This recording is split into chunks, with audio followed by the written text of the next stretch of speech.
अस्सलामुअलैकुम। IQOO C9X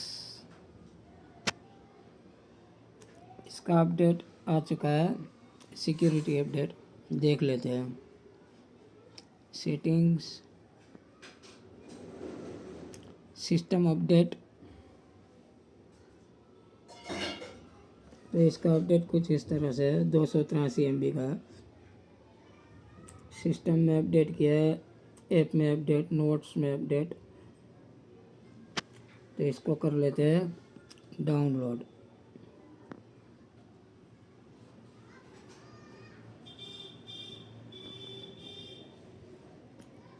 अगर आप पढ़ना चाहो तो वीडियो पॉज करके भी पढ़ सकते हो।